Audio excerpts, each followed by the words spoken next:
दुमत उनके सामने पहुंचा। देवताओं ने अपनी क्या माया रची कि राजा नल जैसा ही अपना रंग रूप बना लिया, जैसे राजा नल का रंग था, रूप था, चेहरा था, हूबहू वैसा ही। दुमत उनके सामने पहुंचा तो ना पुस्तिका में उनका नाम मिला, ना गोत्र, ना देश। मौन रह जाता है और दमयंती ने उनको देखा तो डर जाती है, घबरा जाती है। दनौद के उम्मीद सिंह 100 रुपए पार्टी को देते हैं, बार बार धन्यवाद। बापोड़े नगर के बीच में बापोड़े नगर के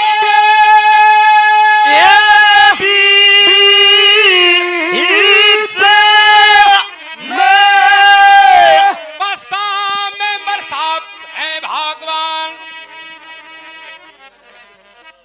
अपनी मौसी चंद्रवती की चंद्रपति याद में आरती के नाम 500 रुपए का इनाम करियो जी।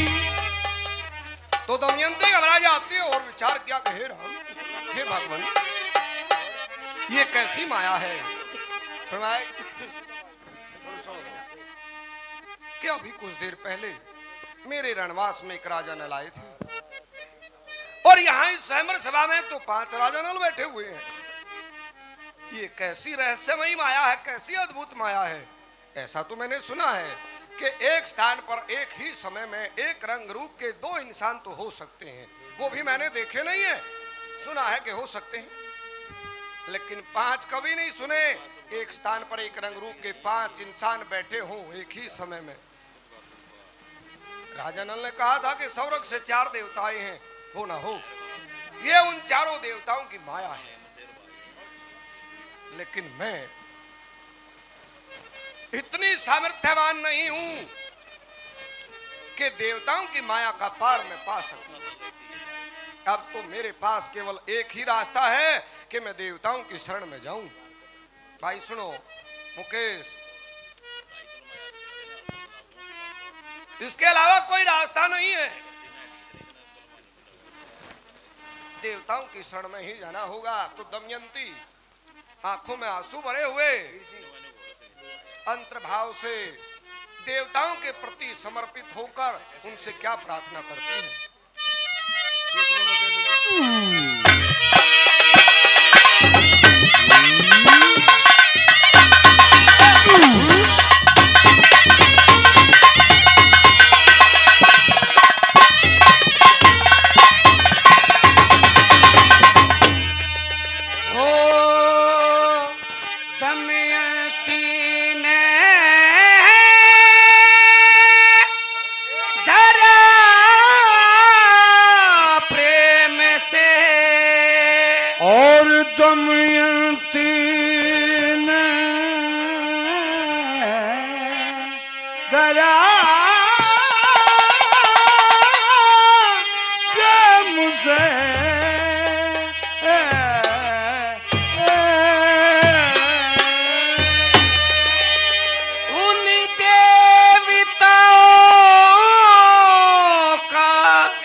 नमस्कार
संकल्प पुण्यवर्ती धर्म सभी नल के लिए करे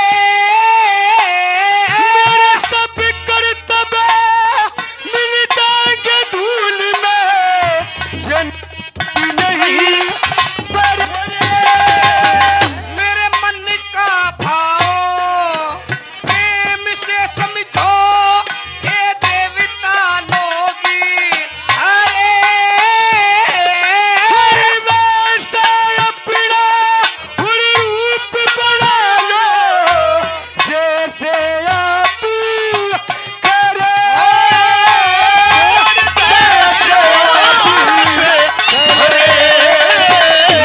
थारी शरण में नल के फिक्र में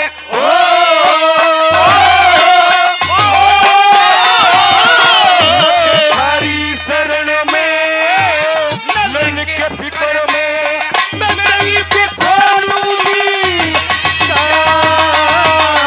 नमस्कार करूं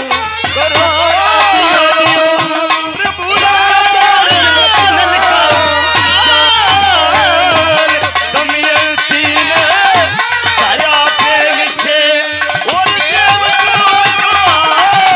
ध्यान और नमस्कार करूं करा दियो प्रभु और लड़का ज्ञान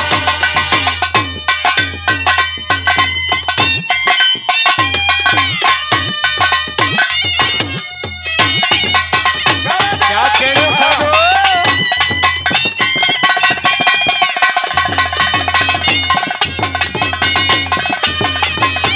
ओ दमयंती की विनती सुन के नल की सच्ची बात दमयंती बा और दया करी प्रभु बदल गए की साथ वो पलक ना झपकी छाया कटी ना मिट्टी लग रही ना लक्ष्मी चंद लक मुनिसो से नारी इन देवता को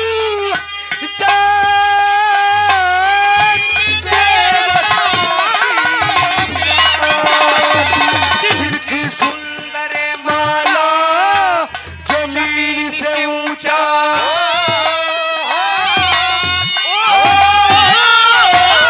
जिनकी सुंदर माला जमीन से ऊंचा और समाहार हंसता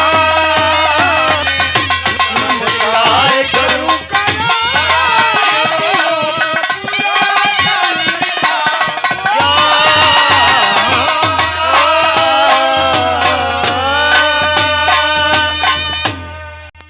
कहा कि दमयंती की विनती सुनकर नल की सच्ची बात दमयंती पर दया करी प्रभु बदल गए एक साथ पलक ना झपती छाया कतीना मिट्टी लग रही ना गात कह लक्ष्मी चंद लखमुन सो से न्यारी इन देवताओं की जात जिनकी सुंदर माला जमीन से ऊंचा सवा हाथ स्थान नमस्कार करूं करा दियो प्रभु राजा नल का ज्ञान तो दमयंती ने मन ही मन प्रार्थना की कि हे प्रभु तुम तो इस संसार का भरण पोषण करने वाले हो रक्षा करने वाले हो सबके हृदय की बात को जान लेते हो बिना ही बताए अच्छा जी अच्छा हृदय में आपका वास है हे प्रभु आप लोकपाल हो मैं तुच्छ स्त्री आपकी माया का पार नहीं पा सकती प्रभु जिस दिन हंस ने राजा नल के रूप की प्रशंसा मेरे सामने की थी और पिछले जन्म का भेद बताया था तो मैंने उसी दिन उससे पहले के जीवन में किए हुए पुण्य धर्म संकल्प व्रत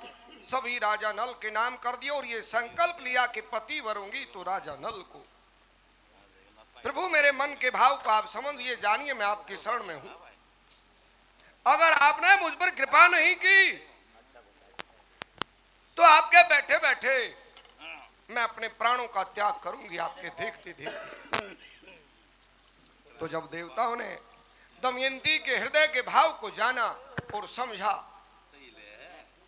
तो देवता प्रसन्न हुए और राजा नल की वो बात भी सच्ची मिली जो देवताओं के सामने जाकर ये कहा था कि प्रभु दमयंती ने आपको नमस्कार भेजी है और ये कहा कि देवताओं के सामने आपको पति वरूंगी। राजा नल के सत्य वचन पर भी प्रसन्न हुए और अपनी पहचान दिखाई जो केवल दमयंती को ही नजर आई। राजा नल की पलक झपकती थी, देवताओं की पलक नहीं झपकती थी। राजा नल के शरीर की परछाई थी, देवताओं के शरीर की परछाई नहीं थी। राजा नल के गले में जो माला थी उसके फूल कुम्हला चुके थे और देवताओं के गले में जो माला थी उसके फूल तरो ताजा जैसे पौधे पर लगे हुए होते हैं। राजा नल के वस्त्रों पर जराम राशि धूल मिट्टी लगी हुई थी, देवताओं के वस्त्रों पर धूल मिट्टी नहीं थी। और मुख्य पहचान ये कि राजा नल का आसन तो जमीन पर टिका हुआ था और देवताओं के आसन जमीन से 1.25 हाथ ऊपर निराधार रुके हुए थे। जब दमयंती ने यह पहचान देखी तो बार बार देवताओं को नमस्कार करती है, उनका धन्यवाद करती हुई लज्जा के सहित अपनी आंखें, अपनी गर्दन झुकाकर जिस तरफ राजा नल बैठे हुए थे लज्जा के सहित उनका वस्त्र पकड़ लिया और क्या कहती है।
राजा राजकुमार बैठे थे, आपको लज्जित महसूस करते हुए अपनी गर्दन झुका लेते हैं और दमयंती राजा नल के पास खड़ी हुई राशि हिलती तो इस तरह नजर आती जैसे जल के भरे हुए बादल से बिजली बार बार चमकती नजर आती है। जल के भरे बादल में बिजली नू चमक चमक के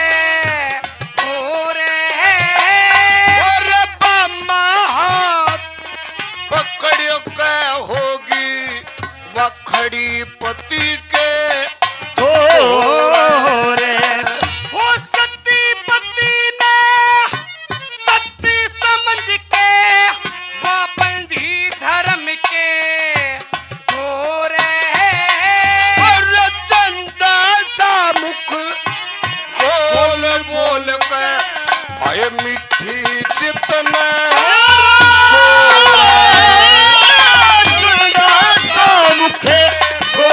बोल के मिठी जितने जोरे देवतारी सी सभी भला भला भूप के पर्या चाला समझ कर राजा नल के हाजरे कर दिया तो बने वाला और मचा सही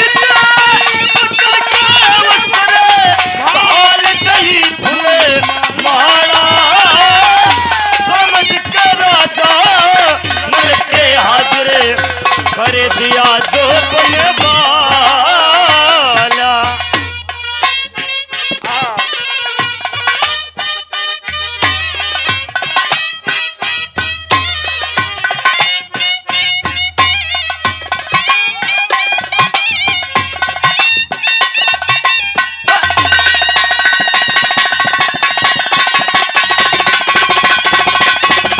क्या बात है साधु।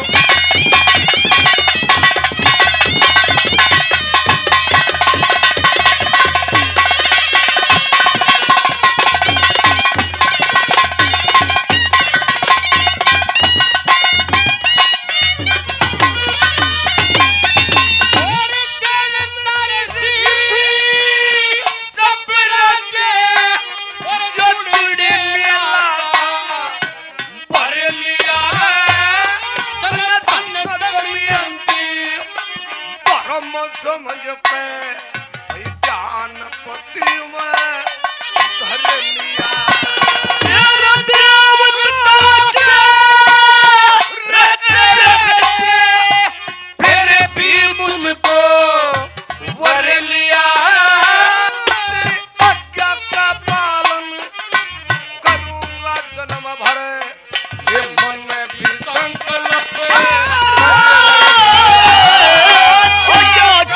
बोल ले करूँगा जन्म हरे ले मन भी संकल्प कर दिया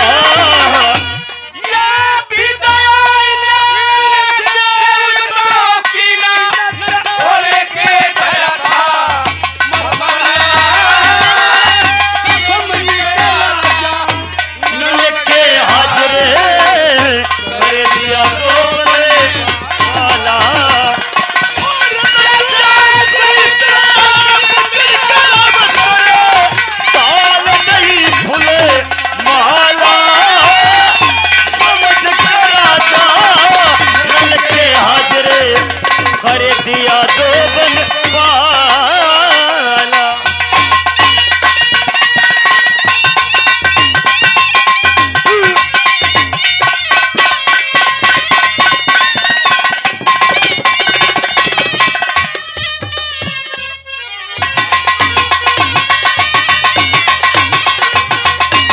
मेरे जो मन का सत्य संकल्प मैं उससे तय नहीं हिलूंगी से पतिव्रता का धर्म छोड़ दूं मैं फूलू नहीं फलूंगी हो हंस के हुए वचनों से मैं हर किचे नहीं डलूंगी पति काट दियो संसार का बंधन मैं मोक्ष में साथी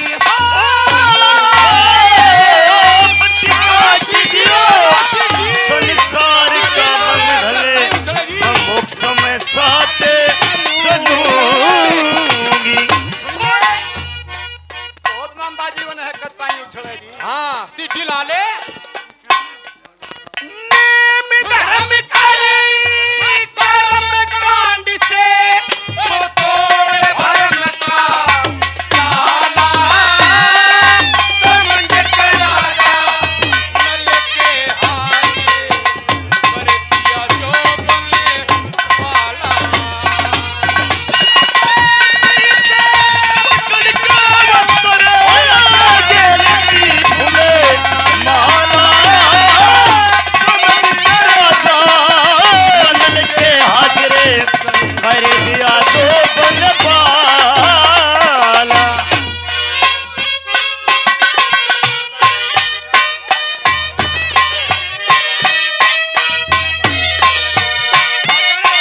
आपने तो मुझे अपना दूत बनाकर राजकुमारी के रणवास में भेजा वो था। आपकी परीक्षा थी। ओहो, परीक्षा थी। हाँ, देवता लोग आप पर बहुत प्रसन्न हैं। हाँ। और प्रसन्न होकर के दो वरदान देना चाहते हैं। वरदान?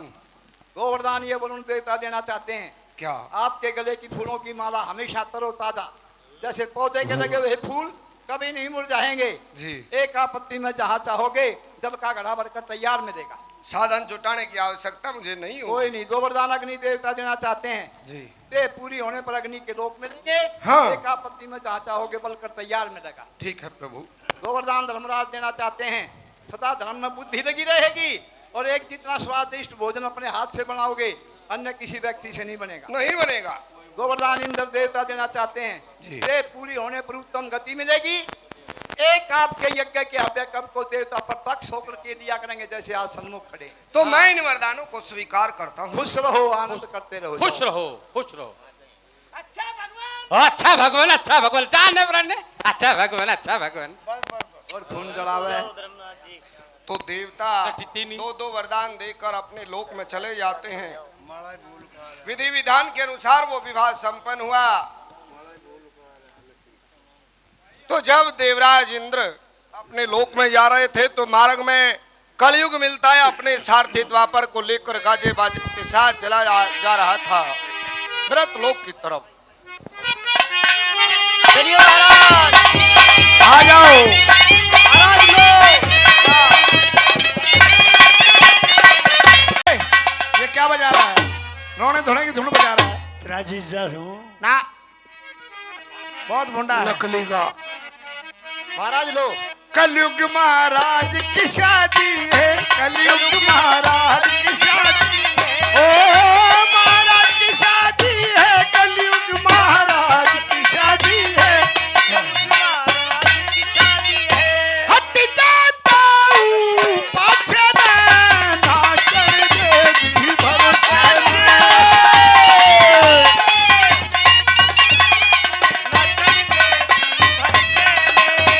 एक खबर छपवा दो।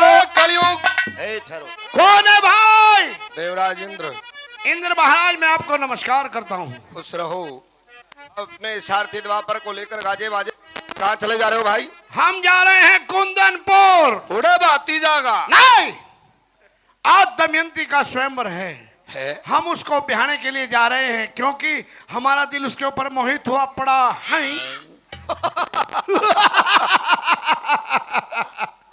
अरे कलयुग, हाँ, क्या तुझे इस बात का ज्ञान नहीं है किस बात का? कि दमयंती का स्वयंवर तो संपन्न हो चुका है। दमयंती ने राजा नल को पति के रूप में वर लिया। हम चारों देवता भी उस स्वयंवर सभा में उपस्थित थे। मन में यह विचार लेकर गए थे कि हम चारों में कोई एक दमयंती के साथ विवाह करेगा। हाँ। परंतु दमयंती की श्रद्धा ने, उसके त्याग ने देवता दिया और हमें प्रसन्न किया। हम तो प्रसन्न होकर राजा नल को 2 वरदान भी देकर आए हैं। और मूर्ख, तू अब चला जा रहा है उस स्वयंवर सभा में। क्या देवताओं के रहते रहते एक मनुष्य को वर लिया? हाँ, तो एक मनुष्य को वर लिया। तो सुनो इंद्रदेव, ये दमयंती ने भी अच्छा नहीं किया और राजा नल ने भी अच्छा नहीं किया। अच्छा नहीं किया? नहीं, तो क्या अच्छा ये होता कि दमयंती राजा नल का त्याग करके तुझ कुरूप से विवाह करती? क्योंकि मैं घाट जच रहा हूँ। ना भाई, वस्ते तेरे पे सारी हद खत्म। तो सुनो मेरी बात, मैं राजा नल को और दमयंती को राजपाट का कोई सुख आराम नहीं भोगने दूंगा। अरे सुनो अन्यायी, या क्या वचन कह रहे हो तुम? सच कह रहा हूँ। नहीं नहीं, हाँ, राजा नल बड़े ही सत्यवादी और धर्मधारी हैं, धर्मपरायण हैं, अच्छा, प्रजा का हित चाहने वाले हैं। हाँ। उनके बारे में बुरा वचन ना कहो कलयुग। जितने धर्मपरायण हैं, जितने सत्य वक्ता हैं, हाँ। धर्म का पालन करने वाले हैं, हाँ। सब मैंने जियो के टावर पर चढ़ा रखे हैं। और सुनो क्या कहा, मैं उसका कुछ नहीं बिगाड़ सकता। नहीं बिगाड़ सकते। मैं सब कुछ बिगाड़ सकता हूँ। देखा जाएगा, वक्त आने पर बताऊंगा इंद्रदेव। तो सुनो मेरी बात। हाँ, देवता, दानव, यक्ष, गंधर्व, किन्नर, मानव, कोई भी हाँ, राजा नल के बारे में अपने मन में बुरा विचार तक लाएगा तो अच्छा। अपने जीवन में कभी सुख शांति प्राप्त नहीं कर सकेगा। तो वक्त आने पर बताऊंगा इंद्रदेव। समय आने दो। ठीक है, मैं भी उस समय का इंतजार करूंगा, ठीक है, प्रतीक्षा करूंगा। देखा जाएगा।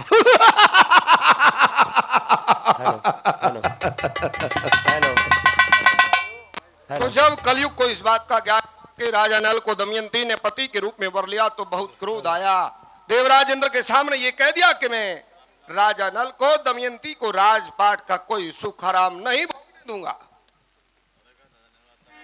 मन में विचार किया कि राजा नल की बुद्धि में प्रवेश करूं और राज से भ्रष्ट करूं, परंतु 12 साल बीत जाते हैं। राजा नल में ऐसा अवगुण या ऐसा दोष नहीं दिया कि उसकी बुद्धि में प्रवेश कर जाते।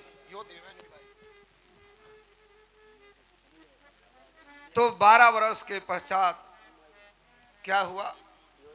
एक दिन राजा नल भजन में बैठे हुए थे आसन पर, अचानक लघु शंका का विश्वास हुआ, उठकर निवृत्त हुए, हाथ धो लिया और मुंह धो लिया, परंतु पैर धोने भूल जाते हैं, शरीर में अशुद्धि रही। कलयुग को दोष नजर आया और दोष के देखते ही उसकी बुद्धि में प्रवेश कर जाते हैं। दोबारा भजन में बैठे तो मन नहीं लगा, आसन से उठ लिए। कलयुग विचार करता है कि देवराज इंद्र ने सत्य कहा था, राजा नल ने अब तक के जीवन में बड़े बड़े यज्ञ किए, बड़ा यश पाया है, तू राजा नल का अकेला कुछ नहीं बिगाड़ सकता।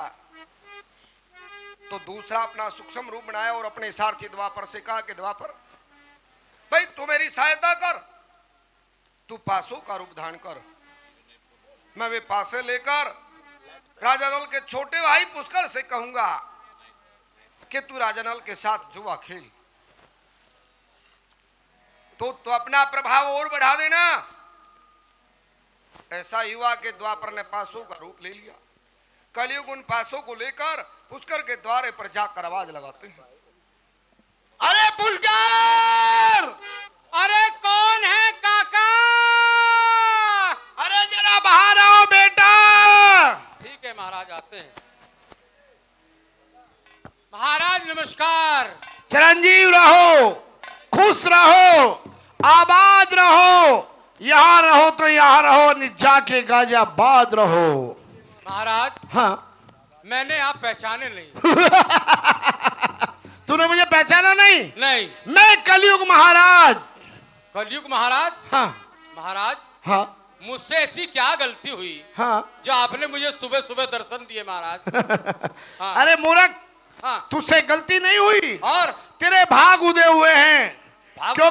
हाँ, कैसे? क्योंकि कलयुग महाराज खुद चल के तेरे द्वारे आया है। बात क्या है? ये पूछो कि मैं क्यों आया हूँ। क्यों आए हो? मैं इसलिए आया हूँ, हाँ। ये मैंने पासे तैयार किए हैं। अच्छा, पकड़ो इनको, पकड़ लिए और जाओ अपने भाई राजा नल के पास चले जाओ, जाके उनके साथ जुआ खेलो, जुआ। महाराज हाँ। आप कैसी बात करते हैं? क्यों? मेरे पास तो 5 गांव हैं। हाँ।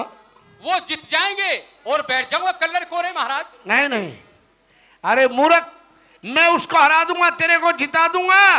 महाराज मुझे विश्वास नहीं है। क्यों नहीं है? मैंने तो ऐसा सुना है महाराज कैसा? कि जिस रोज आपके सुबह सुबह दर्शन हो जा, हाँ, 7 रोज तक खाना नहीं मिलेगा। तुमने ठीक सुना है बच्चे, लेकिन इसमें भेद है। कौन सा भेद है? जिस इंसान पर हाँ। मेरी क्रोध की दृष्टि हो जाती है, अच्छा, उसे 7 दिन तो क्या 7 साल तक खाना नहीं मिलता। शेर का बच्चा है। और जिस इंसान पर हाँ मेरी रहम की दृष्टि हो जाती है, हाँ, उसे तो मैं मालो माल कर देता हूँ बेटा। तो महाराज हाँ, मेरे पे कौन सी दृष्टि है आपकी? अब तू ही समझ ले तेरे ऊपर कौन सी दृष्टि है। तेरे ऊपर रहम की दृष्टि है। जो कुछ मांगना चाहता है मांग ले। आज आज कलयुग महाराज खुश है।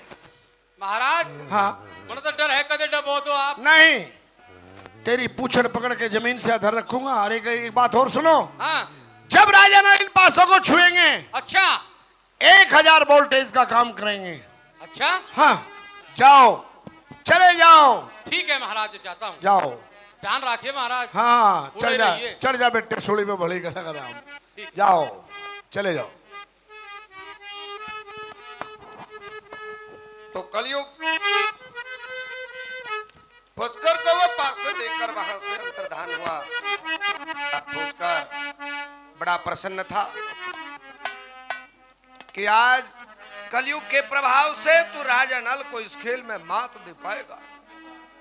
राजा नल के द्वार पर आकर उसे ललकारता है। हाँ भाई राजा नल, भाई नमस्कार। नमस्कार पुष्कर। हाँ भाई, आइए आइए, चिरंजीव रहो। चोरी जैसी लूट नहीं सरकार न हो तो भाई कैसा मेल नहीं, तकरार न हो तो औरत कैसा वजीर नहीं, बदकार न हो तो जुए कैसा खेल नहीं, गर हार न हो तो। आइए आइए पुष्कर, आइए। आए भाई।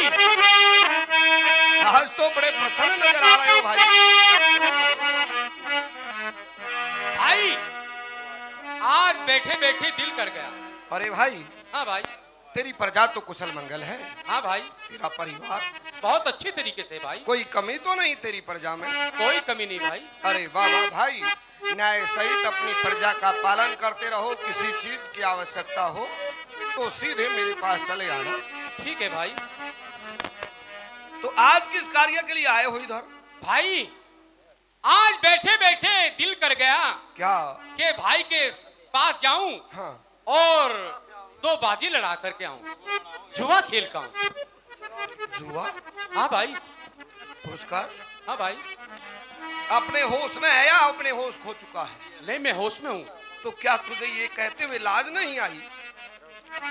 क्या? मैं तेरा बड़ा भाई हूँ, तू मेरे साथ जुआ खेलना चाहता है? तू शर्म कर पुष्कर, शर्म।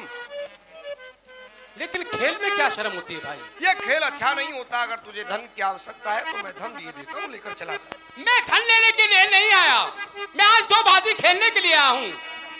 पुष्कर, हाँ, जबान संभाल कर बात कर। मैं जमाल संभाल के बात करता हूँ और तुम राजा होकर कितनी देर लगा रहे हो? जल्दी करो।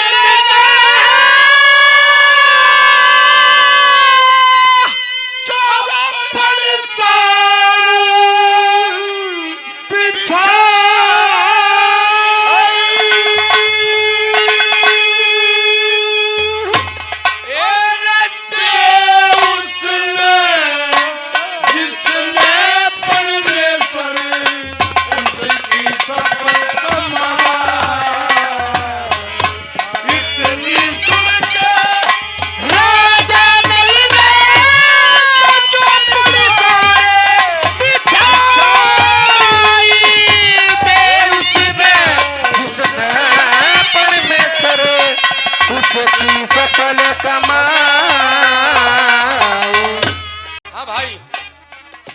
दाव पर क्या लगाओगे? मैं अपने 5 गांव लगाऊंगा भाई। 5 गांव? हाँ, अरे कम से कम ये विचार तो करते कि केवल 5 ही गांव हैं। बस यही है हमारे पास। तो पहले ही दाव में ये जीत जाएंगे, तुम हार जाओगे, फिर क्या भूखा मरने का इरादा है? वो भगवान जाने क्या होगा। 5 गांव 5 गांव लगाऊंगा। और मैं तुम क्या लगाओ? अपना पूर्व दिशा का एक हिस्सा फौज का, एक हिस्सा खजाने का दाव पर लगाता हूँ। तुम उम्र में मेरे से छोटे हो, मेरे अनुज हो, हाँ, तो ये अवसर मैं तुम्हें प्रदान करता हूँ हाँ। कि पहला दाव तुम डालो। ठीक है, मैं डालता हूँ। मैं अपने 5 गांव लगाता हूँ हाँ भाई। लगाइए, दाव डालिए। ये 12 है भाई, देखो 12 25। अरे पुष्कर, हाँ, तुझे तो जुआ खेलना आता है भाई। बस थोड़ा थोड़ा आता है। फिर डालिए। तो जब तक राजा नल ने उन पासों को स्पर्श नहीं किया, अपने होश में बातें करते रहे, लेकिन पासे वो साधारण नहीं थे। द्वापर ने पासों का रूप धारण किया था। जैसे ही वो पासे राजा नल के हाथ में आए, उनको स्पर्श किया तो विद्युत के समान झटका लगा और बुद्धि ने काम करना बंद। वो हमारे 25 है भाई, लो आप भी डालो।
देखो महाराज ये खेल बंद कर दीजिए। चली जा यहाँ से। मैं कहती हूँ ये खेल बंद कर दीजिए। मैं कहता हूँ यहाँ से चली जा। ये खेल बंद कर दीजिए। चली जा यहाँ से। दमयंती की भी एक सुनी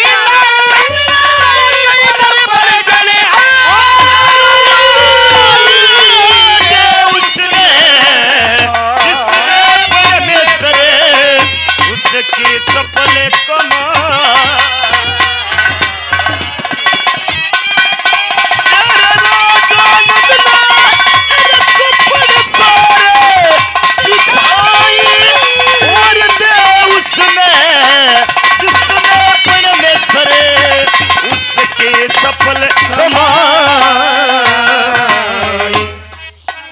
नगरी में ये बात फैल जाती है कि राजा नल जुए के खेल में अपने छोटे भाई पुष्कर से दाव पर दाव हारते चले जा रहे हैं।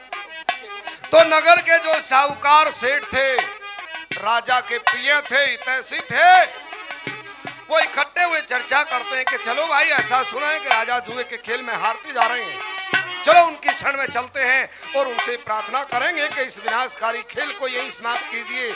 लेकिन कलयुग बुद्धि पर इस कदर सवार हुआ कि राजा नल को ना तो किसी की आवाज सुनाई दी और ना कोई दिखाई दिया। तो क्या कहते हैं वो नौकर जाते साहूकारी सरकार के नौकर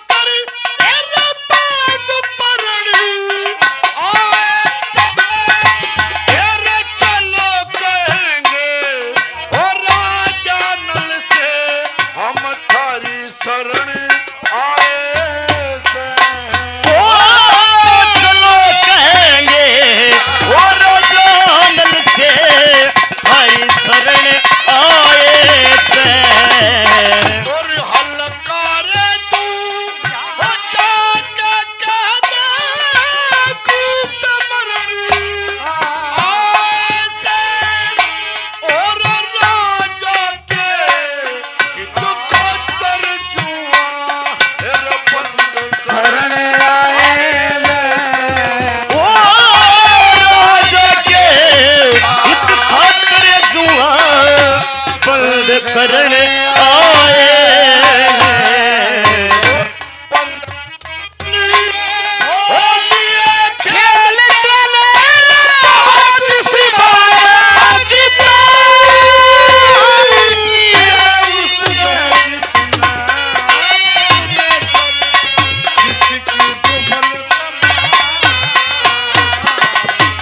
इतनी सुनकर राजा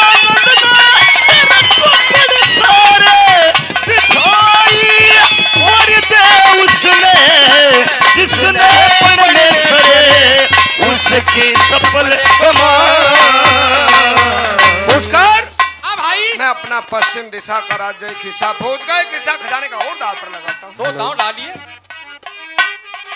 ये देखिए ये कहानी काने तीन है, देखो काने तीन, काने तीन, काने तीन है भाई। तुम भी डालो। अभी डालता हूँ। ये फोबारा है, देखो फोबारा। दोबारा हाँ, फिर कलयुग पुष्कर संग मिलकर 30-70 साल हो गया, और बुद्धि भ्रष्ट कई रटन लगी, चक्कर सा हो गया।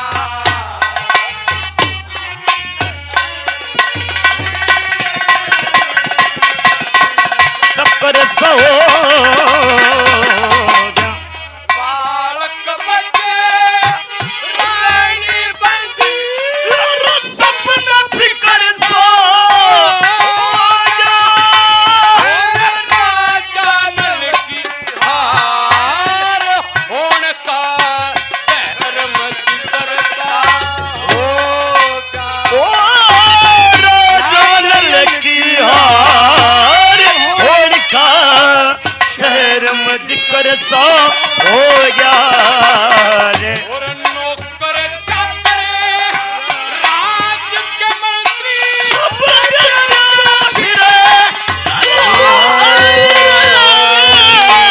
उसने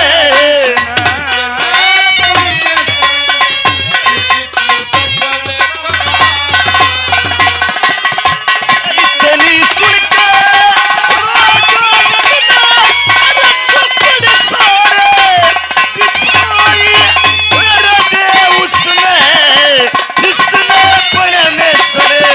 उसकी सफल कमाई।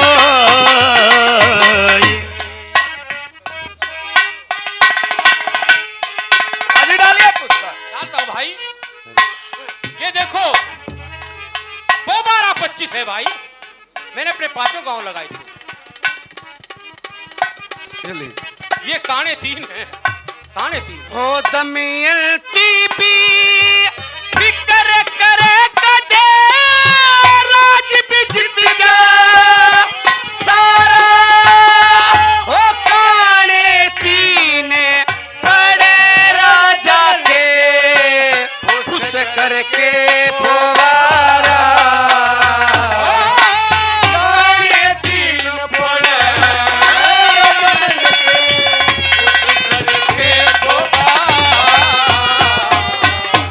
रानी बंदी हीरे रोवती हंसा कैसा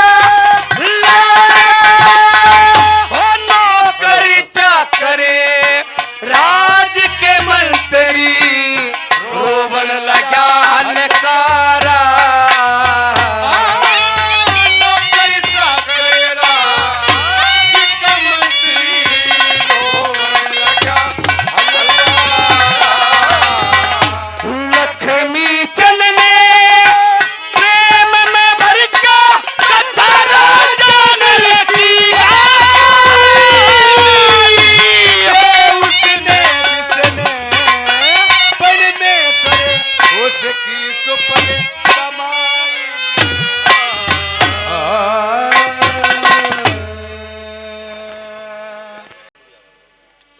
रानी विचार करती है कि खेल को बंद करा, कोशिश की लेकिन खेल बंद ना हुआ।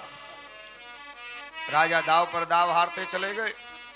फिर सोचा कि पता नहीं इस खेल का अंत कब होगा और क्या होगा।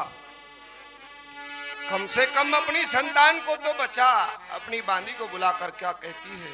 हाँ बांदी, माता जी नमस्कार, कहिए। 12 सीने सार्थ को लाओ बुलाकर। ठीक है माता जी। हाँ रे 12 शनि सारथी, देखिए आपको माता जी याद कर रही हैं, आप मेरे साथ चलिए। चलिए। आइए। हाँ माता जी ये आगे।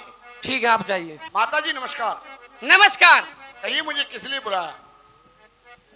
लड़के इंद्रसेन और लड़की इंद्रावती को, हाँ, उन दोनों को उनके मामा के यहाँ छोड़ के आने हो गया।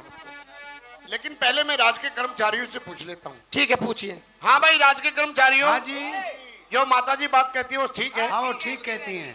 ठीक है माता जी, मैं ले जाऊंगा। हाँ बेटा इंद्रसेन। माता जी नमस्कार। नमस्कार बेटी इंद्रावती। माता जी नमस्कार। तुम कई बार कहते थे क्या? कि हमें हमारे मामा के यहाँ छोड़ के आओ, जी आज वो समय वो वक्त आ गया है, आज तुम जा सकते हो। देखो माता जी जी। अब वो समय नहीं है और ऐसे हालात में हम आपको छोड़ के नहीं जा सकते, हम नहीं जाएंगे माता जी। हमारी बात हमारी सुनो। बात जिद मत करो आप।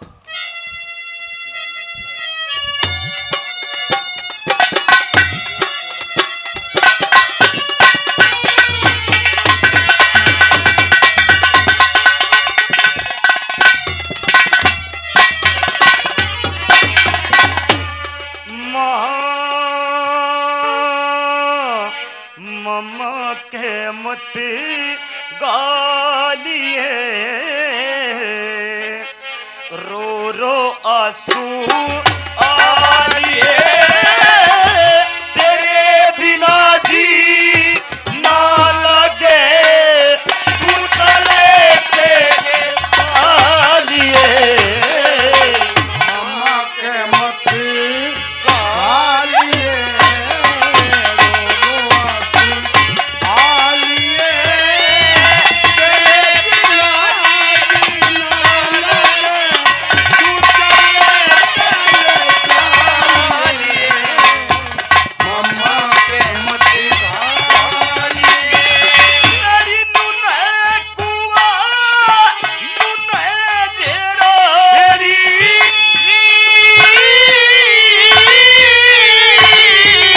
सपने से इस दुख का बेड़ा, वो राम किते सुनता हो मेरा, हम दुखियारा ने हालिए।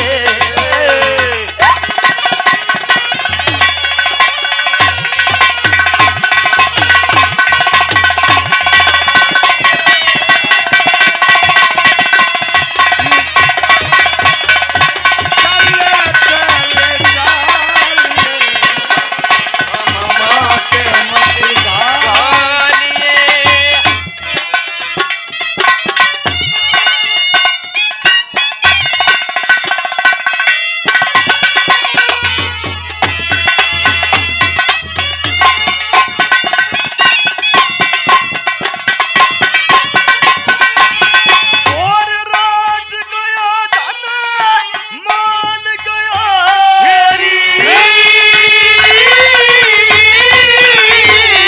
और कोई भी करे ना मारी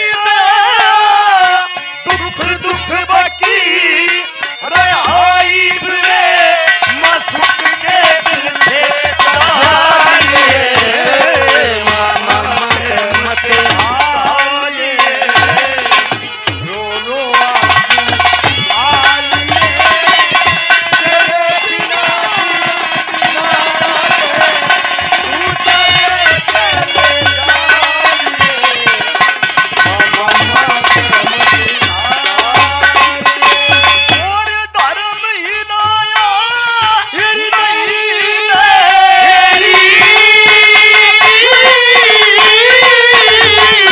और तेरे बिना फूल खिले और फेर मिले या नहीं मिले करे मारे आखिरी मारिए। मम्मा के मत गालिए, रो रो आंसू आलिए, तेरे बिना जी ना लगे, तू चले चले जाइए, मम्मा के मत गालिए।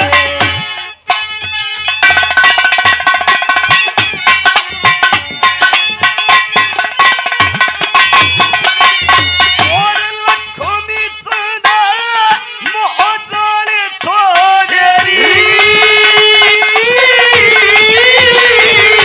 और साहूकार कंगाल छोड़े, मात पिता का हाल छोड़े हो कुंदनपुर की रानिए। मम्मा के मत गालिए। हाँ भाई इंद्रसेन, हाँ बहन आप रो मत, जी मैं आपके साथ हूँ। और मेरी बात सुनो, कहिए।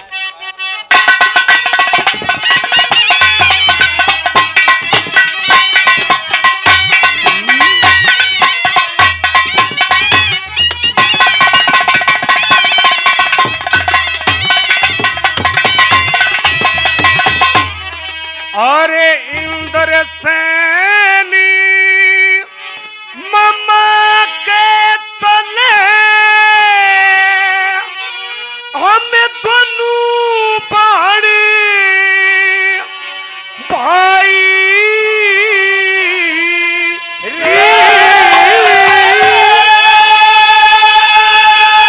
रे भीड़ पड़ी मैं काम दिया करे ये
बंद है? खेल बंद नहीं है भाई। तो बाजी डालिए।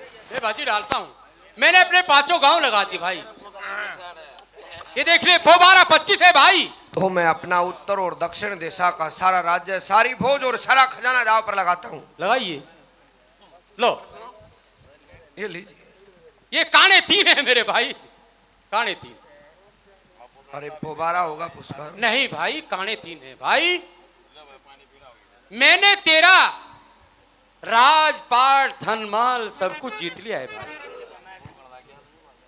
अब कोई चीज। हाँ पुष्कर, मैंने सब कुछ तो दाव पर लगा दिया। हाँ, अब मेरे पास कुछ भी बाकी नहीं है। कुछ भी बाकी नहीं है। मैंने चारों दिशाओं का राज्य, सारी फौज, सारा खजाना, सब कुछ दाव पर लगा दिया। हाँ, आज मैं कंगाल हूँ पुष्कर। लेकिन एक चीज और बाकी है मेरे भाई। नहीं नहीं पुष्कर, कुछ भी बाकी नहीं है। मैं कहता हूँ एक चीज बाकी है मेरे भाई। अभी एक चीज बाकी है। वो क्या है? एक दांव पे दमयंती रानी को भी लगा। ठहरो, हम यहाँ के राजा हैं।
और ये राजमाला ये उतार करके दो।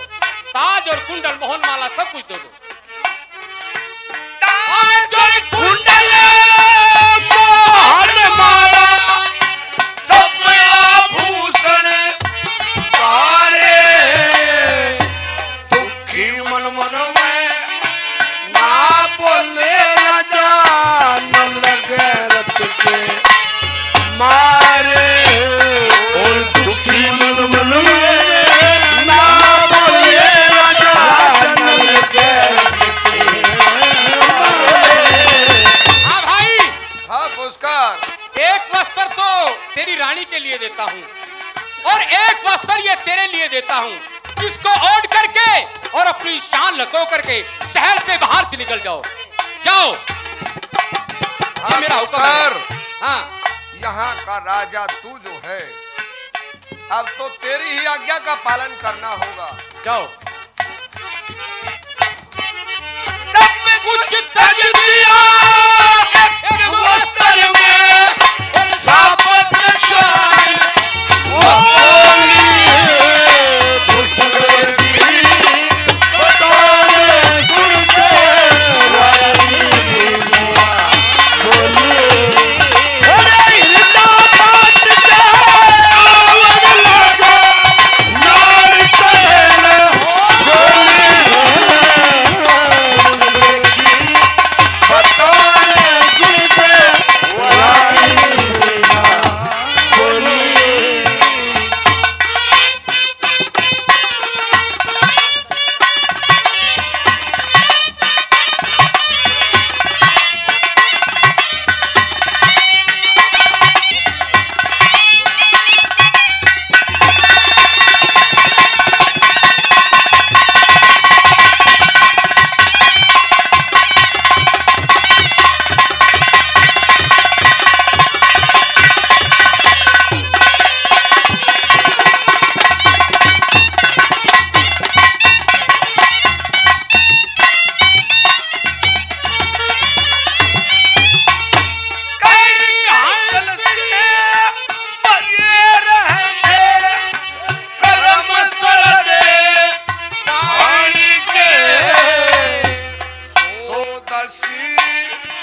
बैठना देगा। अच्छा जी। और जो कोई उसकी इज्जत करेगा, हाँ। उसका जन बच्चा पत्थर के कोल में कोई घुमा नहीं देगा। कोई भी नहीं देगा। शांति के बाद गड्ढे से और पुष्कर की पानी के एक वस्त्र में गातल को लिया जब वक्त सदे हारी के एक वस्त्र में गातल को लिया जब वक्त सदे हारी के पतिव्रता का धर्म समझ के अकेल पति के होली पुष्कर की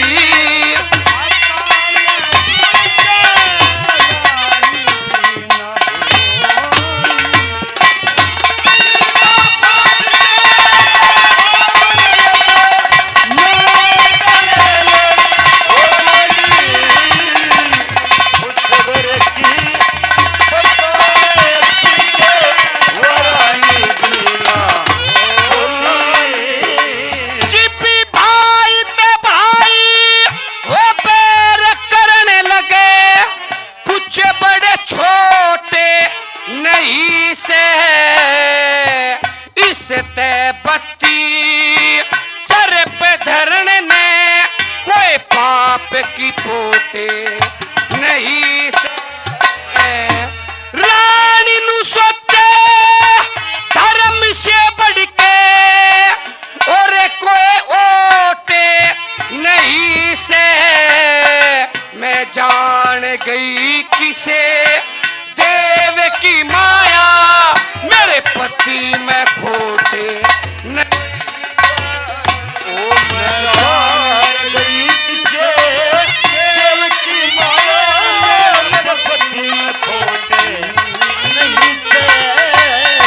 रानी, जी महाराज। एक बात तो बता, क्या?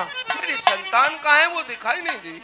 मन ने पहल में भेजी तेरी प्यार में वे दो मूर्ति अनमोली पुष्कर की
महाराज, क्या कोई मुझसे भूल हुई है महाराज? आप मेरे साथ बोल नहीं रहे। राजपाट धन दौलत सब कुछ जीत गया, यहाँ तक कि हमारे बच्चे भी हमसे जुदा हो गए। एक आपका सहारा है महाराज, आप भी नहीं बोलते। क्या कोई मुझसे भूल हुई महाराज? नहीं नहीं रानी, तुमसे कोई भूल, कोई अपराध नहीं हुआ। जी। भूल तो मुझसे हुई है। आपसे क्या भूल हुई है? अब मेरे में वो साहस नहीं कि मैं तुझसे नजर मिलाकर बात करूं। महाराज ऐसा मत कहिए। नहीं नहीं रानी, मेरा अपराध है, मेरा दोष है। ये कोई दोष नहीं, ये तो हमारी किस्मत में था इसलिए होके रहा।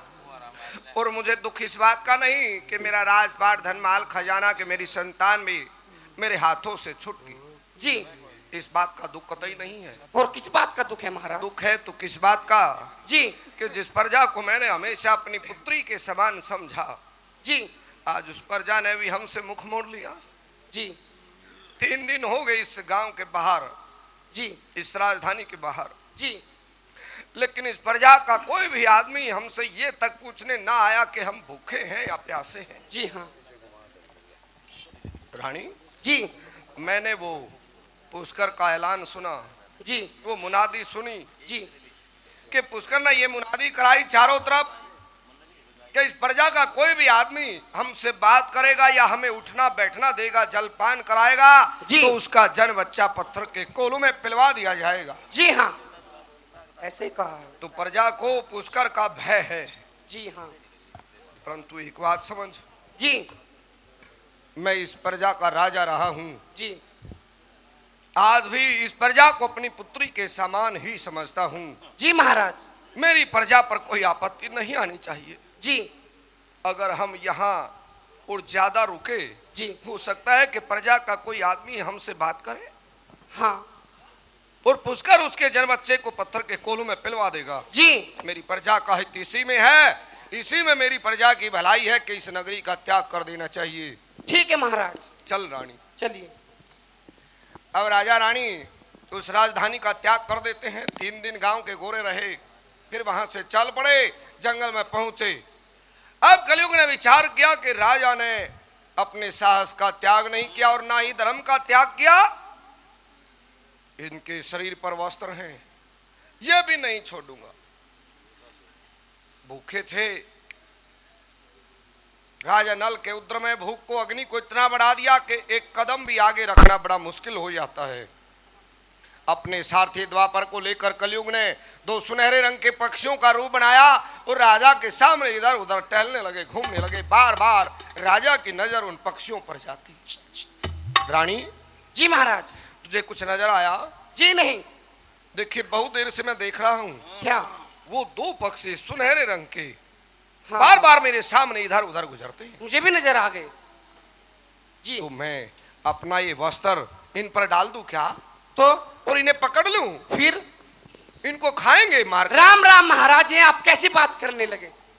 मर्यादा भंग हो जाएगी, धर्म नष्ट हो जाएगा, ऐसा मत कीजिए। हाँ रानी, मैं जानता हूं कि जीव हत्या करना पाप होता है, अधर्म होता है और धर्म के विरुद्ध है। जी परंतु राजा अगर अपने प्राणों की रक्षा के लिए आपत्ति में मांस खा ले तो दोष नहीं होता। अगर जिह्वा के स्वाद के लिए मांस खाता है तो दोष है, अपराध है, पाप है।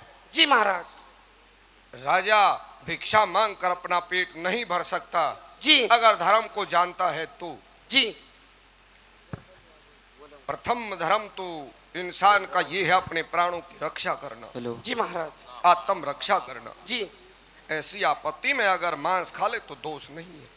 तो ठीक है महाराज, जैसे आपकी इच्छा। लेकिन तेरे ऐसे हालात देखते हुए मुझे बड़ी लाज आती है और मेरा हृदय कांप जाता है रानी। महाराज आप इतनी चिंता मत उठाइए। जब मुझे इतनी भूख लगी है कि एक कदम आगे नहीं रख पाता तो उस पर क्या बीत रही होगी रानी? महाराज मैं तो ठीक हूँ। मैं अपना वस्त्र इन पर डाल देता हूँ। ठीक है महाराज।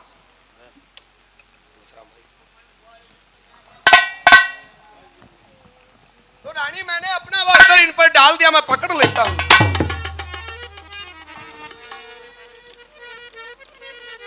ये कैसा रहस्य रानी जी कि वो छोटे छोटे 2 पक्षी मेरे वस्त्र को ही लेकर उड़ गए आकाश में। जी महाराज। ऐसा तो मैंने कभी नहीं देखा, कभी नहीं सुना। इन पक्षियों का इतना वजूद नहीं था कि मेरे वस्त्र को ले उड़ते। जी कोई ना कोई रहस्य है, कोई भेद है। जी महाराज। बैठकर प्रतीक्षा करते हैं। ठीक है महाराज। अरे राजा नल! रानी जी महाराज। क्या तुमने कोई आवाज सुनी? मैंने तो कोई आवाज नहीं सुनी। हो सकता है कि मेरा भ्रम हो, मुझे लगा कि किसी ने मेरा नाम लेकर मुझे पुकारा। जी हाँ। परंतु दिखाई तो को नहीं देता, हो सकता है ये भ्रम ही है। जी राजा नल! अभी मुझे पुकारा, क्या सुनाई दिया? नहीं महाराज, मैंने कोई आवाज नहीं सुनी। मुझे आवाज सुनी। आपको सुनी है? अरे कौन है भाई? मैं कलयुग महाराज। कलयुग? हाँ, तो भाई मुझसे क्या चाहिए? मैंने तेरा राजपाट धन दौलत सब कुछ जुए के खेल में जिता दिया है। तुमने? हाँ। कलयुग, मैंने तो अपने इस जीवन में तेरा कोई अपराध नहीं किया था, परंतु तूने मेरे साथ ऐसा क्यों किया? तूने मेरा बहुत बड़ा घोर अपराध किया है और तेरी 2 संतान थी, वो भी तेरे हाथों से छुटवा दी। आगे देख मैं क्या करता हूं। लेकिन अब क्या करोगे? अब क्या चाहते हो? अब तो मेरे पास कुछ नहीं है। आगे क्या करता हूं मेरी बात सुन।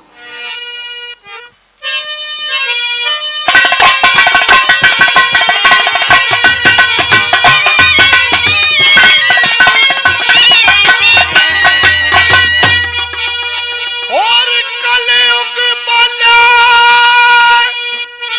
गगन में चढ़ के, और एक बचन सुन मेरा,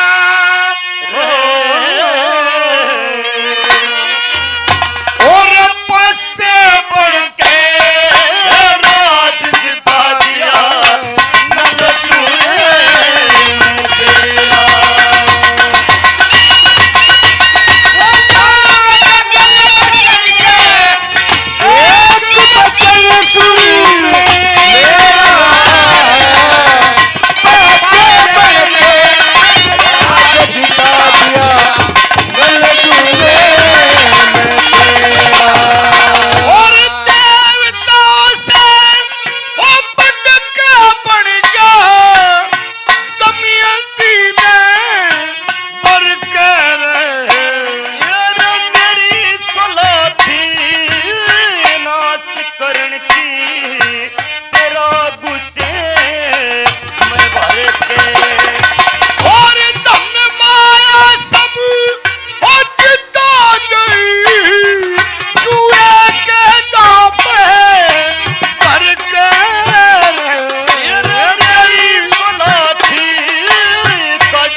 हड़ लिया रे मेरा चटना था तू बड़ा शिखर में मन पटक दिया तू पढ़ लिया चढ़ना था तू बड़ा शिखर में मन पटक दिया तू पढ़ लिया और आगे आगे वो दिखेगा तुमने जो दिन में भोर अंधेरा कैसे बढ़ के राज जिता दिया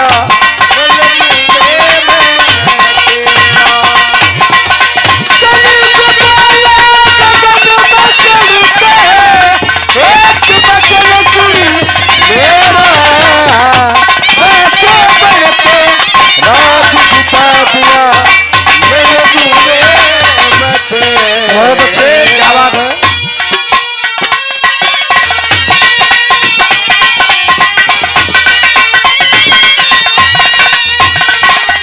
अपना कोई भला कर सके जो कलु तारण की ठाणे रे साध संत ने इस दुनिया में मेरी विपत्ति में कौन पूछा लक्ष्मी चंद बुरा कर्म न करके मत धरो दोष गिराने रे पक्षी बन के वस्त्र हड़ लिया नू भी मत ना जाने तीर मरद करते चले मने यो भाग्य गया था घेरा पक्षी बन के राज जिता दिया